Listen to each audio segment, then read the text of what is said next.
आदाब viewers, catch up cricket के नए एपिसोड के साथ मैं हूं डॉक्टर हफीज अवान और मामूल के मुताबिक हमारा साथ देंगे एडमिंटन अल्बर्टा से मंशा अनवर और ऑकलैंड न्यूजीलैंड से तौसीफ सत्ती। और आज हम जिस एस्पेक्ट को कवर करेंगे पाकिस्तानी क्रिकेट के, वो है कि पाकिस्तान फास्ट बॉलर्स क्यों पैदा कर रहा है। तो उससे पहले मुझे याद है कि पाकिस्तान ने जो 1952 में लखनऊ टेस्ट जीता था, पहला टेस्ट दिल्ली में हारने के बाद, उसके हीरो थे फजल महमूद, जो जेन्युइन क्विक बॉलर या फास्ट बॉलर तो नहीं थे, पर वो सेम पेस पे वो इन और आउट करते थे और वो अपने ज़माने के काबिल फ़ख्र बॉलर समझे जाते थे और उन्हीं की बदौलत हमने वो टेस्ट जीता। उसमें नज़र मोहम्मद ने भी 100 किया। तो बल्कि उससे पहले मैंने सही साहब, इत्तेफाक की बात है कि कल मैं ऐसे ही कुछ स्क्रॉल कर रहा था तो एक पिक्चर मेरे सामने आ गई। शायद वो शारजा ग्राउंड की थी। उसमें कुछ खवातीन हाथ उठाए दुआ मांग रही थी कि पाकिस्तान मैच जीत जाए। तो फिर मैं इस तरह करता गया तो वो बेशुमार ऐसी पिक्चर आई कि जहाँ खास तौर पे खवातीन के उठे हुए हाथों को शायद ज्यादा कबूलियत मिली और पाकिस्तान मैच जीत गया।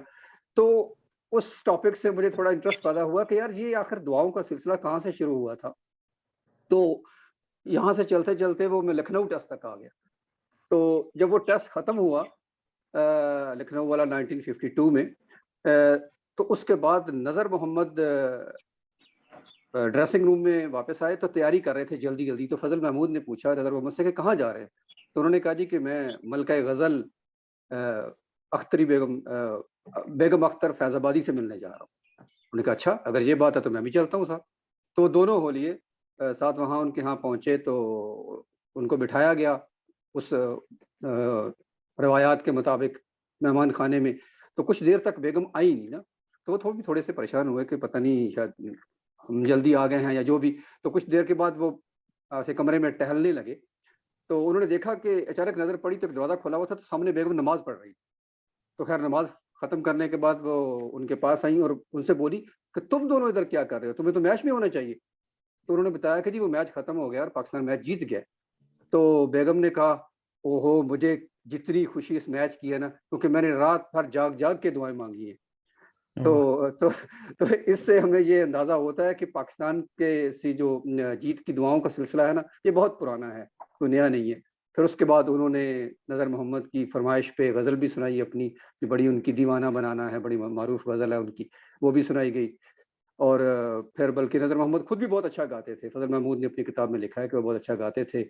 और उन्होंने बल्कि वो चूँकि फिरोज़ निज़ामी उनके बड़े भाई भी थे, तो उन्होंने खुद भी, नज़र मोहम्मद ने खुद भी एक गाना कंपोज़ कर रखा है, वो है आजा बलम आई बहारें। अच्छा। तो मतलब ये जो हम एक कुछ अर्सा पहले एक एपिसोड कर रहे थे ना कि हमारे जो लड़के हैं उनकी ग्रूमिंग कैसे करनी चाहिए, तो मुझे वो याद आ रहा था कि यार वो 50s और 60s या 70s के लोग कितने ग्रूम थे इन चीज़ों में। तो खैर बात तो कहीं और चलेगी। मेरा सच साहब आपसे है कि पूछना ये कि ये जो फजल महमूद का सिलसिला 52 से शुरू हुआ, वो आगे चल के पाकिस्तान दरमियान में 50s से 60s 70s तक कोई जेन्युइन फास्ट बॉलर नहीं पैदा कर सका। फिर बाद में ये सिलसिला चला 80s में आके, मिड 80s में, बल्कि नहीं सॉरी मिड 70s में। तो उसकी क्या वजूहत थी कि पाकिस्तान आखिर पहले क्यों नहीं कर सका और बाद में कर रहा है, और अभी बहुत सारे फास्ट बॉलर मौजूद हैं जो इवन 150 किलोमीटर पर आवर को टच कर रहे हैं। बिल्कुल, बिल्कुल। तो डॉक्टर साहब, एक तो ये कि ऑब्वियसली अगर हम स्टार्ट में देखें तो फजल महमूद माशाल्लाह बड़े अच्छे लेग कटर्स करते थे, कटर्स बहुत अच्छे करते थे और अनकवर्ड विकेट्स होती थी उस टाइम। तो out and out fast bowlers बहुत कम, वैसे ही अराउंड द वर्ल्ड कम होते थे। मतलब होते थे लेकिन उतने ज़्यादा नहीं होते थे। तो उनके साथ खान मोहम्मद थे, वो भी फास्ट बॉलर्स थे और अच्छे फास्ट बॉलर्स थे, उन्होंने भी काफ़ी आउट किए। लेकिन ये कि क्योंकि अनकवर्ड विकेट्स होती थी, मैटिंग विकेट्स पे भी टेस्ट मैचेस खेले गए हैं, ठीक है, which is very surprising. Back in the day matting wickets पे भी, तो उन पे ये होता था कि आपको जो है ना वो लाइन एंड लेंथ पे ज़्यादा कंट्रोल करना होता था, सही है? और क्या कहते हैं, out and out fast bowler शायद वो उतने पेस लोग यूज़ कर लेते थे, उतने इफेक्टिव नहीं होते थे और विकेट्स भी शायद इतने सपोर्टिव नहीं होते थे। तो 60s में भी हमारे को इतने कोई प्रोमिनेंट फास्ट बॉलर एक आसिफ मसूद होते थे जो रन अप 2 कदम आगे 2 कदम पीछे और फिर रन अप लेते थे ना। तो उनके बाद फिर late late 60s early 70s में सरफराज नवाज आ गए। अगेन वो भी स्विंग बॉलर थे, वो जेन्युइन क्विक बॉलर नहीं थे, माशाल्लाह 6 फुट 4-5 इंच के थे और बड़े अच्छे बॉलर थे। फिर इमरान खान जो है वो उन्होंने 71 में डेब्यू किया लेकिन 74 के बाद वो रेगुलर हो गए ना। तो मिड 70s में ये हुआ कि Imran Khan wanted to bowl quick तो उन्होंने जॉन स्नो को आइडलाइज करते थे। जॉन स्नो इंग्लैंड के फास्ट बॉलर थे, तो उन्होंने उससे कहा कि यार मैं जेन्युइन फास्ट बॉलर बनना चाहता हूँ ना। तो जनरली लोगों का परसेप्शन ये था कि वो जिस तरह उनका एक्शन है उसमें वो जेन्युइन फास्ट बॉलर नहीं बन सकते।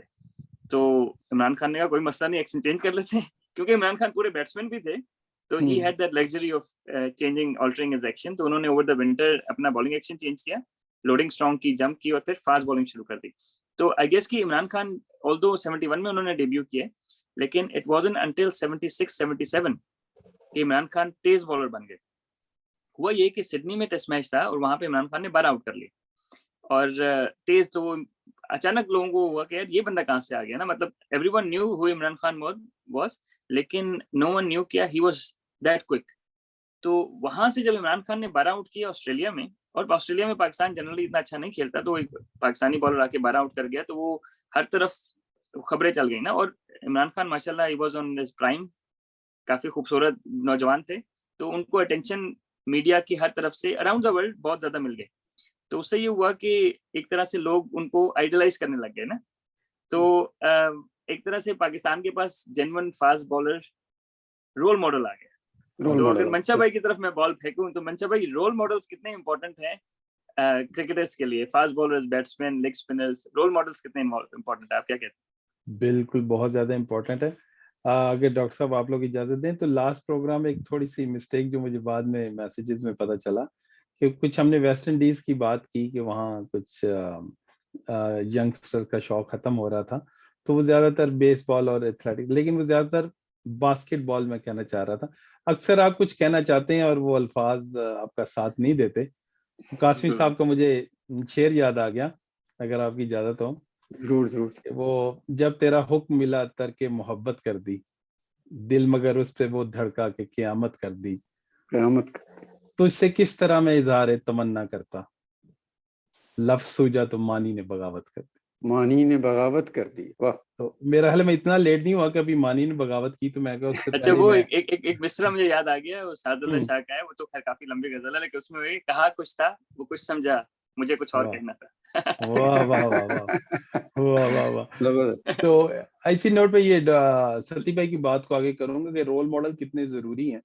तो आपने इमरान खान की बात की, मेरा हाल है वेस्ट इंडीज के पास एक बैटरीज थी फास्ट बॉलर की, और ऑस्ट्रेलिया के पास जेम्स थॉमसन थे जो फास्टेस्ट बॉलर थे इन द वर्ल्ड, और लीली, और इधर से रिचर्ड हेडली, और उधर से कपिल देव। तो क्या वो एक हमें भी एक रोल मॉडल चाहिए था कि जिसको देख के लोग एक फास्ट बॉलिंग की तरफ आए और एक अच्छे फास्ट बॉलर हमें मिलना शुरू हो। तो जहां से इन्होंने एक्शन की बात की, यकीनन वो जॉन स्नो की इन्होंने बात की, और मेरा हाल 83 खेल नहीं सके Imran due to the injury, शायद अपनी बिल्कुल। पीक पे थे और प्राइम पे थे। लेकिन वो जो उन्होंने ट्वीक्स की अपनी बॉलिंग एक्शन में, जैसा सती भाई ने बताया, तो उसकी वजह से उनकी पेस मजीद जनरेट होगी। और वैसे भी मैं कहता हूँ कि जब भी आप किसी एक लेजेंड को देखते हैं, तो there is a difference between like एक क्रिकेटर आम में और एक लेजेंड में। क्योंकि मैं अगर आखिरी आउट भी देखूं जो 1992 की लास्ट बॉल उन्होंने की, तो it was a slow ball by Imran Khan, the great Imran Khan. वो एक स्लो बॉल करके रिसीव करने की कोशिश कर रहा है, तो वो बहुत जल्दी जो है ना इनोवेशन की तरफ भी जाते थे, और वो चाहते थे कि क्रिकेट को बहुत अच्छी तरह रेट करके, और वो उन्होंने जैसे बैटिंग ऑर्डर बदले और इस तरह स्लो बॉल्स वो अपनी बॉलिंग में भी लाए। तो इसी तरह अगर रोल मॉडल की बात की, तो हमें एक रोल मॉडल मिल गया कि जिसको देखते हुए एक फास्ट बॉलर देख सकता कि यार मैं इमरान खान बनना चाहता हूँ। तो वही बात आगे चलते हुए अगर आप देखें तो फिर उस टाइम और हमारे पास थे बॉलर जिस तरह इन्होंने नाम लिया, इस तरह मोहसिन कमाल का, और ताहिर नकाश मेरा हाल एक जेन्युइन फास्ट बॉलर थे। अजीम हफीज खेले, वो भी लेफ्टी थे, उनकी पेस इतनी ज्यादा, लेकिन ताहिर की मेरा हाल है एक जेन्युइन पेस थी ताहिर नकाश की।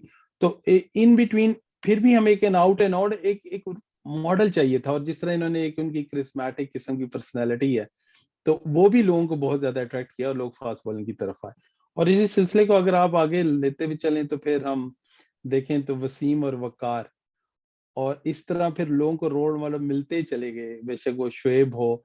क्योंकि जब तक रोल मॉडल कैसे बनेगा, जब वो ज्यादा विकेटें लेगा, जब वो ज्यादा पॉपुलर होगा, जब उसकी पर्सनैलिटी, जब जिस तरह उसका रनअप को आप कॉपी करना चाहेंगे, बेशक वो। और वो मुझे बात याद आ गई कि वो वेस्ट इंडीज में तो लोग सिर्फ वकार का रनअप देखने के लिए आते थे, वो 30 मीटर के ऊपर से और किस तरह, और वो तो ये सारी बातें मिलते हुए इस तरफ ले आई कि हमें एक रोल मॉडल मिलते चले गए और हम उसको फॉलो करते चले गए।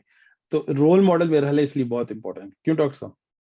जी अच्छा, रोल मॉडल जहाँ तक आपने शोएब अख्तर तक बात खत्म की, उसके बाद आसिफ, और एक लंबी सीरीज है जो अब तक चल रही है माशाल्लाह। अभी भी हमारे पास बेशुमार फास्ट बॉलर हैं, इवन इतने हैं कि अब हमारे पास जगह नहीं बन रही कि किसको खिलाएं। हसनैन बार बैठा हुआ है, जनरल फास्ट बॉलर है, 150 पूरा पूरा ओवर 150 पे करता है। तो इस तरह, और वसीम अभी नया आया है, और भी बहुत सारे हमारे पास मौजूद हैं इस वक्त। धानी बिल्कुल, शाहनवाज धानी। तो मेरा ख्याल है कि ये जो इसमें से सब जो विकेट्स अगेन देखा ना, पिचेस पाकिस्तान में आमतौर पे पिचेस समझी जाती हैं, दुनिया सारी यही कहते हैं कि सपोर्टिव, बल्कि एशिया पूरे में, खासतौर पे पाकिस्तान में भी सपोर्टिव नहीं होती, बॉलर सपोर्टिव नहीं होती। तो फिर आखिर इसके बावजूद पाकिस्तान इतने सारे फास्ट बॉलर कैसे निकाल रहा है कि सपोर्टिव नहीं है विकेटें, और उसकी क्या खास रीजन है कि क्यों फिर भी फास्ट बॉलर आ रहे हैं मुसलसल? अच्छा, अगर इसमें दो चीजें हैं, अगर इसको ब्रेक डाउन कर लें तो पहले एक चीज पे बात कर लेते हैं, फिर मंशा भाई की तरफ मैं बॉल फेंकूंगा दूसरी चीज पे। तो एक तो ये कि जब आपके पास विकेट सपोर्टिव नहीं होते, ठीक है, तो आपको विकेट को एक्सक्लूड कर देना चाहिए, पिच को एक्सक्लूड करना चाहिए बॉलिंग में ना। डॉक्टर साहब पिच पे बड़ा जोर देता है, विकेट नहीं कहना चाहिए, पिच कहना चाहिए, तो पिच कहते। तो पिच जब है, जब आपने जो अब पिच को किस तरह आउट ऑफ क्वेश्चन कर सकते हैं, वो इस तरह कर सकते हैं कि आप थ्रू द एयर के तेज हो ना। तो अब अगर आप देखें तो वकाई यूनुस जिस तरह आ गए, तो वो out and out fast bowler थे और फुल गेंद करते थे, आगे गेंद करते थे ना। तो इसीलिए आपने देखा होगा कि वकाई यूनुस हो गए या इवन शोएब अख्तर हो गए, पुराने गेंद से ज्यादा आउट करते थे। तो रीजन उसका ये था कि नए गेंद से जो है ना, वो अगर आप आगे बॉल करते हैं तो वो उतना लेट स्विंग नहीं होता, नया गेंद थोड़ा सा जल्दी स्विंग होता है, पुराना गेंद थोड़ा सा लेट स्विंग होता है। तो वही रिवर्स स्विंग की वजह से उसके बाद फिर आउट एंड आउट हमारे पास जो जिस तरह वकाई यूनुस हो गए हमारे, आप ये देख लें कि आखिरी 30 साल में हमारे, मेरे ख्याल है कि one of the better yorkers हमारे बॉलर्स ने किए हैं दुनिया में। ठीक है, आउट स्विंग इन स्विंग तो अपनी जगह है, लेकिन यॉर्कर्स की बात कर रहा हूँ, full and straight accuracy yorkers में हमारे बॉलर्स की बहुत ज्यादा बेहतर थी। उसमें रीजन एक यही है कि जो पिचेस सपोर्टिव नहीं है, तो आपने इन द एयर तेज होना है ना। सही है, तो आप डिसीव किस तरह कर सकते हैं, या तो आप तेज गेंद करें या स्लो गेंद करें या स्विंग करें। तो माशाल्लाह पुराना गेंद जो है वो ऑप्टिमम पेस उसके लिए जो है वो, अगर रिवर्स के लिए कुछ लोग कहते हैं 135 से 140, 135 से 145 के दरमियान। तो वो फिर होता ये था कि पुराना गेंद फुल कर रहे थे तो स्विंग नहीं हो रहा था, तो साथ साथ फिर लोगों ने और तेज तेज करना शुरू कर दिया ना, तो नेचुरली जो रिवर्स स्विंग है वो फिर ज्यादा से ज्यादा यूज होना शुरू हो गई पाकिस्तान में मिड 90s में। तो अगर हम इसी चीज को दूसरी तरफ देखें, इसका दूसरा पार्ट है मेरे हिसाब से, एक तो विकेट सपोर्टिव नहीं है जिसकी वजह से आपने विकेट को, पिच को एक्सक्लूड कर दिया ना अपने प्लान्स में, और आपने जो है वो विकेट टू विकेट बॉल किया और फुल बॉल किया, तो पिच आउट ऑफ क्वेश्चन हो गई। लेकिन उसके साथ आपको स्विंग चाहिए था। तो जो एक्यूरेसी है हमारे बॉलर्स की आगे गेंद करने की, और तेज और आगे गेंद करने की, मेरा ख्याल है कि उसमें टेप बॉल क्रिकेट बहुत बड़ा फैक्टर है। ठीक है, क्योंकि उसमें लाइट बॉल होता है टेप बॉल में, कभी आप 20 कदम पे खेल रहे हैं, कभी 24 कदम पे खेल रहे हैं, तो जो बॉलर है उसको जो एग्जीक्यूट करना है और उसकी जो एग्जीक्यूशन है और उसकी एक्यूरेसी है वो ज्यादा मुश्किल है हार्ड बॉल के निस्बत। ठीक है, तो टेप बॉल ज़ाहिर 90s में बहुत ज्यादा प्रोफेशनल हो गई और ऑलमोस्ट हर कोई टेप बॉल खेल रहा था। तो मैं बॉल फेंकता हूँ मंशा भाई की तरफ, और मंशा भाई आप बताएं कि ये 90s में टेप बॉल का उरूज था और हमारे पास फिर फास्ट बॉलर की लाइन लग गई, तो आप इसको किस तरह रिलेट करते हैं? फिर हालांकि ये तेज यॉर्कर आपने फेंका मेरी तरफ, तो मुझे इसको डिफेंड कर लेना चाहिए। हाँ, तो वो अच्छा, वो जो जितने भी लोग आ रहे थे वो बिल्कुल सती भाई ने सही बात की कि टेप बॉल में आपने सबसे पहले तो आपकी पेस ज्यादा होनी चाहिए, क्योंकि विकेट सीमेंट है और ज्यादातर सीमेंट है हर जगह। तो उससे, और आपने विकेट को बीच में से निकालना है और आपने बचना है कि आपको शॉट ना लगे। तो due to that you have to be like really quick, और उसके बाद फिर एक्यूरेसी आपकी बहुत जरूरी है, क्योंकि ये जिस तरह हमने वाइट बॉल का अंपायर पे, हार्ड बॉल पे, कि वो जजमेंट से दे सकता है, और एक उसको चले अभी लाइंस हैं जो उसको बताती हैं गाइडलाइंस, लेकिन टेप बॉल में तो हमने एक फिक्स रखा हुआ है कि यहाँ से बॉल बाहर चली गई तो इस तो ये वाइट बॉल होगी, और लेग स्टम्प सारी वाइड है all over the world, all over Pakistan, और जहाँ भी टेप बॉल होती। तो इस वजह से बहुत कम मार्जिन है बॉलर के पास, उसको बहुत अच्छा होना पड़ेगा, बहुत तेज होना पड़ेगा। और यही टेप बॉल की चीज एक आगे लेकर आई ज्यादा हार्ड बॉल के बॉलर्स को कि जो थ्रू द एयर क्विक थे, और उससे उनकी ज्यादा स्पीड नजर आई। और इसी बात पे सती भाई मैं आपसे थोड़ा सा इससे लूंगा कि ये स्पीड गन में भी जो बॉल पिच हो जाए शायद उसकी स्पीड कम आती है, और जो आगे जाके थ्रू द एयर पिच हो शायद उसकी ज्यादा आती है। क्या ख्याल है आप इस हाँ, बात उसमें पे ये है बताना? कि जो स्पीड गन है वो बेसिकली ऑफ द हैंड देखता है ना, ऑफ द आपके हैंड। हाथ से गेंद के स्पीड से निकली। ठीक है, जो आपके हाथ से गेंद जो है वो अगर फॉर एग्जांपल आप फुल गेंद कर रहे हैं, ठीक है, तो वो थोड़ा सा आपके हाथ से जल्दी निकल जाएगा। जो पीछे गेंद कर रहे हैं, तो जिसमें बाउंसर कोई करता है ना, तो आपको टाइम मिल जाता है क्योंकि वो थोड़ा सा हाथ आगे से बॉल होता है। जो जी फुल गेंद है वो थोड़ा सा जल्दी रिलीज होता है। तो जी आई गेस कि वो उसके एंगल की वजह से भी, और जो फुल गेंद है नेचुरली जो है वो 3, 4, 5 किलोमीटर पिछले गेंद से तेज ही होता है मेरे हिसाब से ना, ऑफ द हैंड। और फिर जी बाकी जी जब फॉर एग्जांपल कुछ बॉलर्स हैं जो 145 पे गेंद करते हैं, जब बैट्समैन तक बॉल पहुंचता है तो इट्स अराउंड 130 केज, राइट। राइट। तो वो 15 से 20 किलोमीटर ड्रॉप कब हो शो जाता है, करते हैं गन पे? हाँ, ये 20 उसमें ना। जो स्पीड कैमरा है बेसिकली वो ऑफ द हैंड, बिल्कुल सही। ऑफ द हैंड शो करता है। और जी क्योंकि टेप बॉल के बॉलर्स आगे गेंद करने के ज्यादा आदी होते हैं, तो इसी वजह से उनकी जो रिस्ट पोजीशन है ना वो आगे की गेंद के लिए बेहतर होती है, और जिसकी वजह से शायद वो थोड़ा सा थ्रू द एयर तेज होते हैं मेरे हिसाब से। बिल्कुल सही। तो जी डॉक्टर साहब। बिल्कुल, ये जो टेनिस की बात की इन्होंने कि उससे जेन्युइन फास्ट बॉलर हमारे पास आ रहे हैं, और उसमें मुझे याद है कि अर्ली 2000 में एक कंपटीशन हुआ था हमारे पाकिस्तान की यू फोन 2004 2004 में, या जी जी मिड 2000 कर लें, कि वो किंग ऑफ स्पीड के नाम से उन्होंने ऑल ओवर पाकिस्तान उस कंपटीशन को मुनक्किद किया, जिसमें उन्होंने ये क्या कहा गया कि जो भी उसमें पार्टिसिपेट करना चाहे, डजेंट मैटर कि वो हॉट बॉल खेलता है या नहीं खेलता, वो आके पार्टिसिपेट कर सकता है। और बेशुमार लोगों ने उस कैंप में हिस्सा लिया। तो उसमें जो विनर हुए थे खलीक अलमारूफ पोमी, जो टेनिस के बहुत बड़े स्टार थे उस जमाने में। तो उसके बाद उन्होंने हार्ड बॉल शुरू की, उससे पहले उनका हार्ड बॉल का कोई एक्सपीरियंस नहीं था। तो हार्ड बॉल से ही वो बॉल होनी थी, उसके साथ उन्होंने उस कंपटीशन को विन किया। हालांकि उसके जो क्लोजेस्ट कंपेटिटर थे दोनों, साबिर और इरशाद, वो दोनों ऑलरेडी फर्स्ट क्लास खेलने वाले लोग थे। और इरशाद तो काफ़ी, वो शोएब अख्तर से उसका एक्शन था वो भी बहुत ही मिलता जुलता था। बाद में सुई नॉर्दर्न या सुई सदर्न गैस से खेलते भी रहे कुछ अर्सा, तो आई डोंट नो कि अब तो वो कहाँ पे हैं। तो बहरहाल उस कंपटीशन में खलीक ने विन किया था, जहां उसने पिछाड़ा था अपने दोनों जेन्युइन फास्ट बॉलर को जो हार्ड बॉल के प्लेयर्स थे, और वो खुद सिर्फ टेनिस खेलता था। तो उसकी भी शायद वजह यही थी कि वो पोठोहार के खित्ते में एक बड़ा मारूफ नाम था, और वो मतलब जड़ में करने का आदी था, आगे गेंद करने का आदी था, या उसकी कोई और वजूहत भी थी, कोई ट्रेनिंग थी, या जस्ट उस वक्त वो एक फ्लेयर होता है कि जैसे जवानी का, तो उसकी वजह से उसने किया था। ये क्या वजूहत है उसकी सब?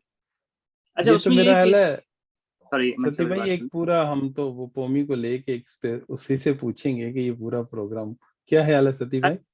बिल्कुल बिल्कुल, पोमी को इंशाल्लाह बुलाएंगे। तो इसमें जी टेक्निकल पॉइंट मेरे हिसाब से ये है कि जो जो स्पीड है ना आपकी, उसमें काफी सारे फैक्टर्स हैं। ठीक है, आपकी लोडिंग है, यानी कि आपका वेट ट्रांसफर किस तरह होता है बॉल के साथ ना। ठीक है, ठीक। तो इसको बॉलिंग की टाइमिंग कह सकते हैं। ठीक है, तो जो टेप बॉल के बॉलर्स हैं ना, क्योंकि आप देख काफी टूर्नामेंट्स में हम जाते हैं, वहाँ पे 8-10 कदम का रन अप होता है। जी ठीक है, और उसमें भी आपने बचना है। तो टेप बॉल के बॉलर्स की जो टाइमिंग है ना, लोडिंग और ट्रांसफर ऑफ वेट, मेरे हिसाब से वो हार्ड बॉल के बॉलर से बहुत ज्यादा बेहतर है। रीजन उसका ये है कि वो विकेट लेने के लिए नहीं खेल रहा होता टेप बॉल का बॉलर, वो बचने के लिए खेल रहा होता है। सही है, तो जब आप बचने के लिए खेल रहे हैं और आपने आगे गेंद ज्यादा करना है, और गेंद हल्का भी है, स्विंग भी हो सकता है, वाइड भी हो सकता है, तो आपका जो वेट ट्रांसफर है वो ऑलमोस्ट परफेक्ट होना चाहिए, ताकि आपकी डायरेक्शन भी सीधी हो ना, एक ही डायरेक्शन में वेट लग रहा हो। तो आई थिंक पोमी हो गया। और इवन उसमें अगर आप देखें तो सोहेल खान जिस तरह है, पाकिस्तान में खेले इंटरनेशनल, बाद में सोहेल तनवीर खेले, ये सारे उस कंपटीशन में थे। लेकिन काफी सारे टेप बॉल के बॉलर्स थे जिनके एक्शन, जिस तरह पोमी का भी एक्शन कोई ऑर्थोडॉक्स नहीं था, लेकिन टेप बॉल के काफी सारे बॉलर्स ने आखिरी राउंड तक पहुंचे ना, जो हार्ड बॉल से नहीं खेलते थे। तो दैट्स अ रीजन कि उनकी जो टाइमिंग है ना जनरली वो शायद बेहतर होती है, क्योंकि tape ball was way more challenging than hard ball. क्योंकि टेप बॉल में आपने सर्वाइव करना है, हार्ड बॉल में आपने आउट करने की कोशिश करनी है। तो दैट्स टू डिफरेंट थिंग्स। तो मेरे ख्याल टेक्निकली शायद timing is better tape ball की वजह से, और मे बी जिसकी वजह से वो पोमी ने इतने तेज गेंद किए। और उसके बाद अब अगर आप बाद में देख लें तो हसनैन आ गए, हारिस रऊफ आ गए। हारिस रऊफ ने 25-26 साल की उम्र में प्रोफेशनल क्रिकेट शुरू की, तो ये 24-25 साल की उम्र में, तो वो भी again out and out tape ball के बॉलर थे। उमर गुल टेप बॉल के बॉलर थे और बड़े अच्छे यॉर्कर मारते थे हार्ड बॉल में भी। तो आई थिंक कि उसके बाद फिर हमारे पास काफी सारे फास्ट बॉलर्स आए जो टेप बॉल के थ्रू आए।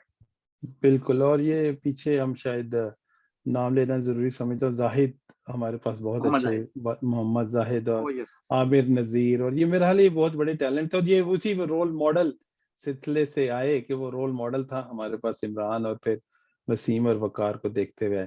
तो ये टेक्निकलिटीज पे भी हम इस पे सती भाई से हम मशवरा गाय बगाए लेते रहेंगे कि ये कैसे कि फ्रंट लेग जो है वो ब्रेस होनी चाहिए और आर्म लॉक होनी चाहिए और किस तरह वो पेस जनरेट होती है। तो ये हम सारी बातें आहिस्ता आहिस्ता हम डिस्कस करते रहेंगे।